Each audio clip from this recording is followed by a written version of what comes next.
2031 కల్లా ఏపీఎస్ఆర్టీసీలో అన్ని విద్యుత్ బస్సులే వస్తాయని రవాణా శాఖ మంత్రి మండిపల్లి రాంప్రసాద్ రెడ్డి ప్రకటించడంపై ఆర్టీసీ యూనియన్ నేతలు అభ్యంతరం వ్యక్తం చేశారు.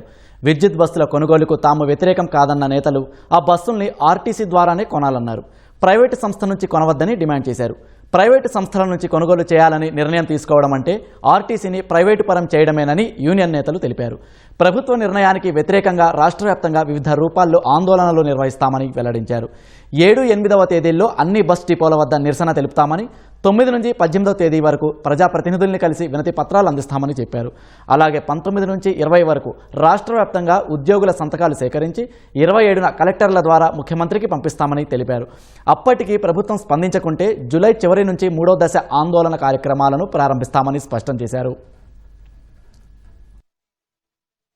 ఎలక్ట్రికల్ బస్సులకు మేమే వ్యతిరేకం అనలేదు. మేము స్పష్టంగా చెప్పాము, మీరు తీసుకునే ఎలక్ట్రికల్ బస్సులు ప్రభుత్వం తీసుకోండి లేదా గవర్నమెంట్ ఆర్టీసీ తీసుకోమనేదే. మరి ఆయన చెబుతూ నిన్నటిదాకా అగ్రిమెంట్లో 2029 కల్లా ఎలక్ట్రికల్ బస్సులు కంప్లీట్ చేస్తామన్న దాన్ని 2031 లోపు మళ్ళీ ఎలక్ట్రికల్ బస్సులే వస్తాయి, ప్రైవేట్ ఆర్గనైజేషన్లు వస్తాయి అని చెప్పడం ఏదైతే ఉందో, మరి దాన్ని ఉద్యోగ సంఘాలుగా జేఏసీగా ఇవాళ తీవ్రంగా మా వ్యతిరేకతని మరి తెలియపరచడం జరుగుతుంది. ఇవాళ మిగతా రాష్ట్రాల్లో కొన్ని రాష్ట్రాలు ఉన్నాయి, ఇవాళ ఢిల్లీలో కానీ, కేరళలో కానీ, అస్సాంలో కానీ, లేదా గోవాలో కానీ రాష్ట్ర ప్రభుత్వమే కొనుగోలు చేసి నడిచినటువంటి పరిస్థితులు ఉన్నాయి. అవి కూడా సక్సెస్ఫుల్గా నడిచే పరిణామాలు ఉన్నాయి. ఇప్పుడున్నటువంటి 10,500 బస్సులు అంటే 9,000 ఆర్టీసీ బస్సులు, 2,000 పైబడి ఉన్నటువంటి అద్దె బస్సు సుమారు 11,000 బస్సులు, ఇప్పటికే 30% ప్రైవేట్ బస్సులు ఉన్నాయి, అద్దె బస్సులు ఉన్నాయి. భవిష్యత్తులో ఉన్న ఆర్టీసీ బస్సులను మొత్తం ప్రైవేట్ ఆపరేటర్లతో విద్యుత్ బస్సులు ప్రవేశపెడతామంటే అది ప్రైవేటీకరణ కాకుండా ఏ విధంగా అనేది దానికి ఏం పేరు పెడతారో ప్రభుత్వ పెద్దలే చెప్పాల్సిన అవసరం ఉంది. ఇప్పటికే 1,050 బస్సులు తీసుకున్నారు. 1,050 బస్సులకి 4 డిపోలు మూత వేశారు. మరో 8 డిపోలని సగభాగాన్ని అప్పచెప్తున్నారు.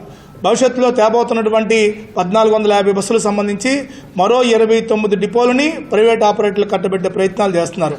ఇవాళ ఎన్నో దశాబ్దాల చరిత్ర గల ఉన్నటువంటి ఆర్టీసీని ప్రైవేట్ వ్యక్తులకు అప్పచెప్పొద్దని మేము విజ్ఞప్తి చేస్తున్నాం.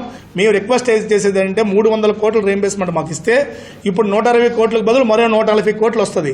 140 కోట్లు వస్తే మేమే సొంతంగా వాళ్ళ ₹1,00,00,000 బస్సు, 1,50,00,000 బస్సు అంటున్నారు. కేంద్ర ప్రభుత్వం 60 లక్షలు 50 లక్షలు రాయితీ ఇస్తుంది అంటున్నారు, సబ్సిడీ ఇస్తుంది అంటున్నారు.